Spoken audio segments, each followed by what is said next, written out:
Allô, je vais te parler des éclipses parce qu'il y a une éclipse ce soir et des éclipses, il y en a souvent, il y en a quelques fois par année. Puis c'est un phénomène qui est super populaire parce que l'astronomie, les observations astronomiques, c'est populaire aujourd'hui. Maintenant, les télescopes sont de plus en plus accessibles, tout le matériel pour pouvoir bien observer les éclipses. Mais aussi en astrologie, on parle beaucoup des éclipses comme des grands moments de transformation. Donc, c'est vraiment quelque chose dont on parle beaucoup.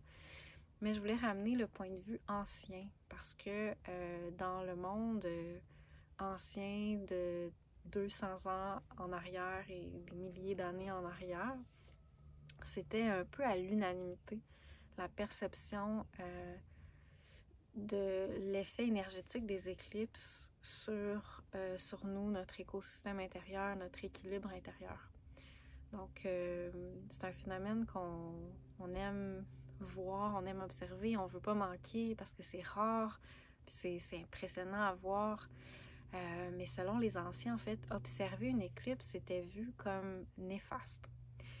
Puis ça, c'est quand même, comme je dis, c'était répandu dans tout le... Les civilisations qui exploraient ou qui étudiaient un petit peu l'étude des astres. Donc, autant la médecine chinoise, l'Ayurveda, puis aussi la science astrologique indienne, le Jyotish, ou l'astrologie védique. On retrouve ça un petit peu partout dans le monde. Dans le monde médiéval, c'était connu aussi.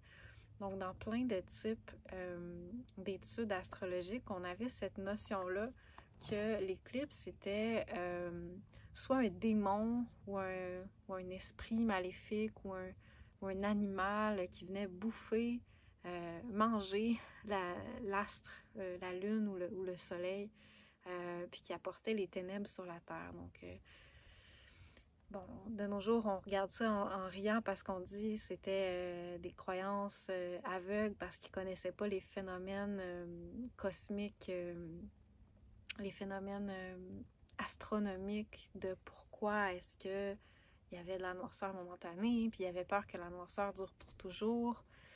Mais je pense que c'est un petit peu mal comprendre les anciens parce que les anciens avaient une grande science, une science très profonde de l'étude de l'effet énergétique des astres, des climats, des aliments, des plantes sur l'énergétique du corps, puis sur le fait de qu'est-ce qui nourrit l'âme, qu'est-ce qui équilibre le yin, le yang, qu'est-ce qui nous aide à rester centrés, qu'est-ce qui nous décentre.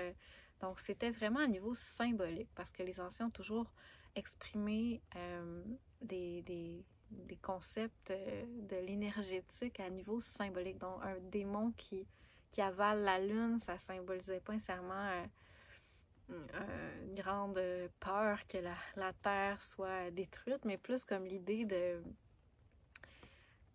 la lumière du soleil, de la lune, donc la lumière à niveau spirituel aussi, à niveau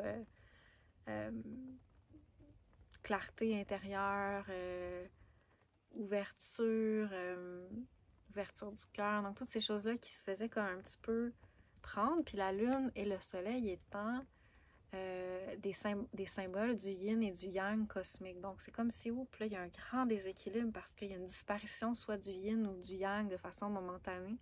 Puis ça crée, c'est comme si les démons qui sont en dessous de la terre, momentanément, peuvent prendre la place, puis créer plein de petites, comme des petits lutins, créer plein dans l'invisible, des petits déséquilibres, là, ici et là, dans la sphère de vie humaine, de façon invisible, évidemment, puis après ça, la lune revient ou le soleil revient, puis l'équilibre revient. Mais pas comme avant, parce qu'il y a eu des petites choses qui se sont passées au moment du déséquilibre, puis qui peuvent avoir un impact sur notre vie pendant les prochains mois ou même les prochaines années.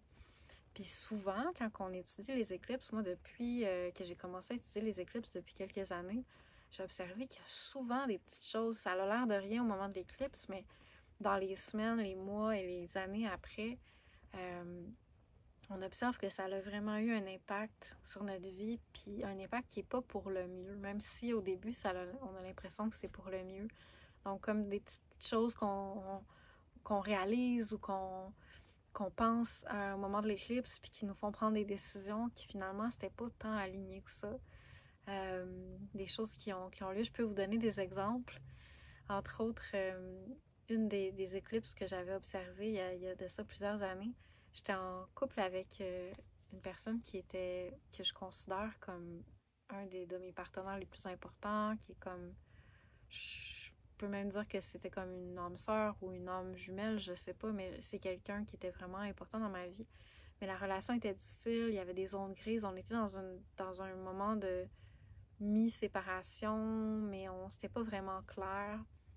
Puis au moment de l'éclipse, ben je savais pas réellement l'effet d'un éclipse à cette époque-là, mais j'étais comme ça marche pas. Puis j'ai rencontré quelqu'un d'autre, puis j'ai comme décidé j'étais tannée, tu sais, de dire ok, on arrête, puis d'aller vers la nouvelle personne.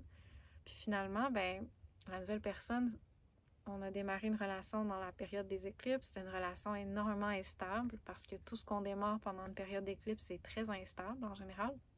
Donc, c'est une relation vraiment instable, vraiment pas équilibrée entre le yin et le yang, vraiment pas nourrissante.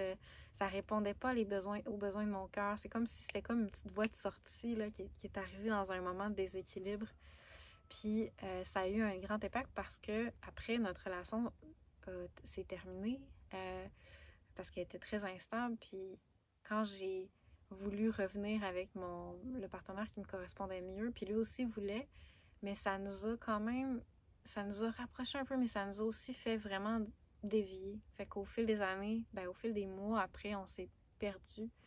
Puis ça avait beaucoup en lien avec le fait que j'ai comme perdu un peu l'élan, puis je suis partie un peu ailleurs, puis je me suis comme un peu perdue au moment de l'éclipse. Donc, c'est anodin, mais si on regarde avec plus de profondeur, plus de hauteur, là, avec du recul, tout d'un coup, on voit que les moments d'éclipse sont souvent associés à des changements comme ça qui sont très instables ou pas tant équilibrés, mais qui ont l'air bien, mais qui ne le sont pas nécessairement. Puis, un autre exemple de moment d'éclipse que j'ai observé, c'est que j'étais dans la maison de mes rêves. On était vraiment bien. On avait un lac privé. On était vraiment bien. J'étais locataire, mais on était sur le point d'acheter. Mon partenaire de l'époque n'était pas sûr s'il voulait acheter. Puis moi, je me suis comme laissée emporter un peu dans son doute. Puis finalement, comme en l'espace de quelques jours au moment de l'éclipse, le propriétaire a décidé de remettre la maison à vendre puis d'abandonner l'idée de nous la vendre. Il a trouvé un acheteur, il l'a vendu, puis il nous a demandé de quitter en l'espace de 3 mois, en plein milieu de l'hiver, de juste quitter la maison à la dernière minute. Fait que ça a été vraiment une période de grand déséquilibre où la maison de mes rêves a glissé entre mes mains. Puis où j'ai aussi, après ça, j'ai eu beaucoup d'instabilité pendant des longs mois. Ça a été vraiment, vraiment long avant que ma vie se restabilise à niveau milieu de vie, foyer, maison.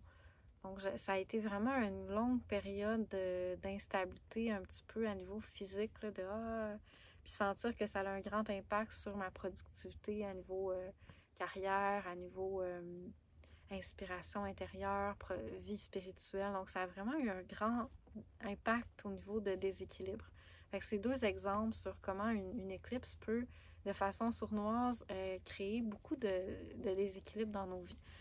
Donc, ça ne veut pas dire qu'il faut en avoir peur, parce qu'on a peur souvent de ce qu'on ne comprend pas. Donc, c'est plutôt l'idée de comprendre, de l'étudier, de regarder en arrière, puis d'aller voir les moments qu'il y a eu des éclipses, puis de dire qu'est-ce qui s'est passé dans ma vie à ce moment-là, qu'est-ce qui a changé, est-ce que c'était vraiment pour le mieux. Puis, en prenant du recul, souvent, la nature nous enseigne, nous montre. Puis c'est pas pour rien que les anciens disaient que c'était des moments où il y avait des grands déséquilibres, parce que la nature nous montre souvent que dans ces périodes-là, il y a des choses qui se passent qui sont des fois comme qu'à l'intérieur de nous, c'est la petite voix qui parlait plus fort, qui n'était pas nécessairement pour le mieux, qui nous a convaincus qu'il fallait faire ça, tu sais. Donc, d'être vraiment curieux, sans juger, mais d'être curieux, de voir c'est quoi l'impact de ce phénomène-là à niveau énergétique sur nos vies. Et puis, ben c'est ça, si vous voulez des petits conseils sur qu'est-ce qu'on doit faire pendant la période de l'éclipse, puis qu'est-ce qu'on devrait éviter de faire pour pouvoir mieux canaliser cette énergie-là, puis éviter de dévier de façon subtile de l'essentiel. Premièrement, c'est une période où il est recommandé de ne pas sortir dehors, de ne pas aller s'exposer aux rayons de la Lune ou du Soleil de l'éclipse. Donc, de ne pas s'exposer énergétiquement à ça, parce que ça va amplifier l'effet d'absorber un peu ce grand déséquilibre-là à l'intérieur de nous.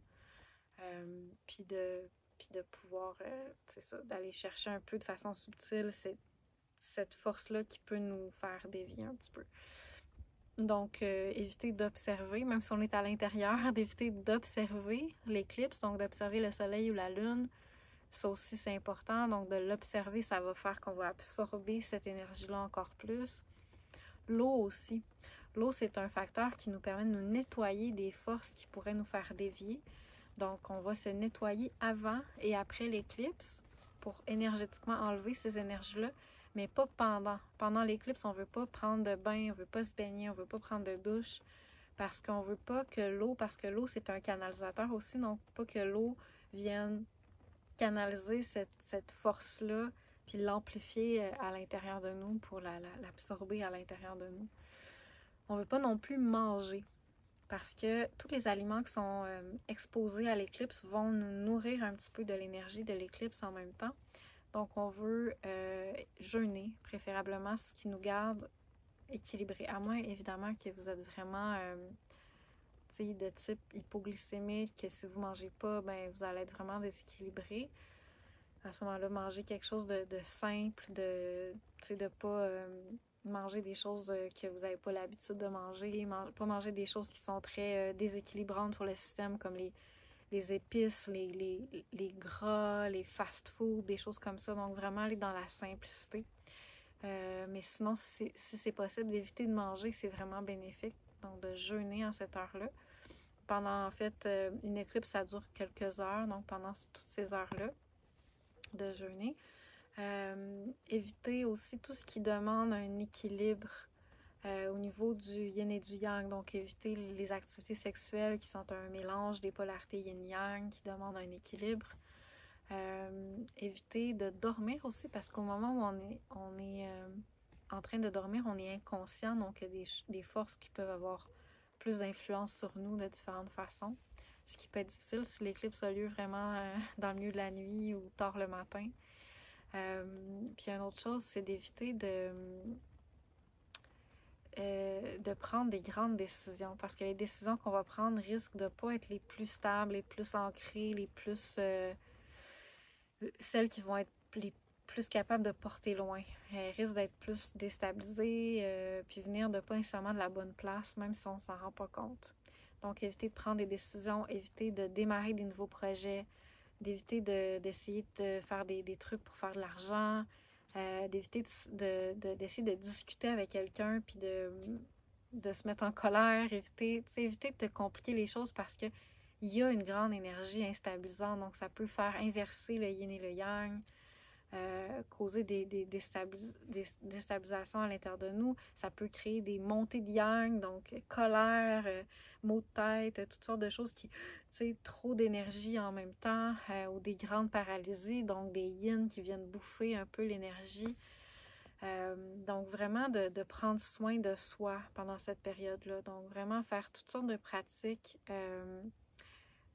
comme méditation, faire des mantras, faire de la prière, toutes sortes de pratiques spirituelles, mais à l'intérieur, non pas sortir dehors nécessairement. Rester zen le plus possible, cultiver son équilibre, faire des mantras, j'avais dit, et puis aussi donner aux autres, c'est un bon moment parce que apparemment c'est des dons qui sont peut-être plus... même si on est déséquilibré, ça permet de donner quelque chose pour nous protéger d'une certaine façon. Parce que quand on pense aux autres, ça vient comme nous... Ça vient comme... C'est comme si ça nous apporte une certaine protection ou un certain... c'est comme si on reçoit de l'aide en aidant les autres énergétiquement. Donc, c'est ça. Puis aussi, éviter de manger des aliments qui ont été exposés à l'éclipse. Donc, si on mange quelque chose avant l'éclipse, puis là, il en reste pour le lendemain, ben on va jeter, puis cuisiner quelque chose de nouveau pour le lendemain ou pour après la période de l'éclipse, pour éviter de consommer les aliments qui ont été exposés à l'éclipse. Donc, c'est vraiment plein de petits détails. Mais le but, c'est pas évidemment de générer de la peur, puis générer du contrôle, puis du jugement, puis tout ça, mais plutôt dans l'écoute, puis la curiosité, puis dire, ben là, en ce moment, je peux vraiment pas, je vais manger, puis je vais être curieux. Est-ce que je digère aussi bien? Est-ce que je digère moins bien? Qu'est-ce qui se passe énergétiquement? Est-ce que je me sens plus calme les jours d'après, ou plus agitée, ou plus paralysée, comme, comme de l'entropie, lourd intérieurement. Donc, juste d'être attentif, d'observer les décisions qu'on prend aussi, puis les choses qui changent dans notre vie au moment de l'éclipse, que, tu sais, des fois, au moment que le changement a lieu, on n'a pas l'impression que c'est toujours quelque chose de gros, parce que c'est comme une onde énergétique, ça fait comme ça. Puis à un moment donné, si ça prend une tangente, ça a l'air de rien. C'est tout petit comme mouvement, mais sur la durée, ben là, la tangente commence à être rendue très loin de mon intention originelle, tu sais. Puis là, je commence à être pas mal déviée de ce qui est essentiel pour moi. Donc, vraiment d'être curieux par rapport à ça, puis d'apprendre à se connaître, puis d'apprendre à connaître le phénomène énergétique pour entendre la voix subtile du cœur, discerner la voix subtile du cœur de celle de nos petites voix là, qui veulent nous faire déséquilibrer, donc les petites voix de nos démons intérieurs. Puis pour ça, je vous invite à écouter la vidéo sur les démons intérieurs, l'introduction aux possessions que j'ai mis aussi sur YouTube.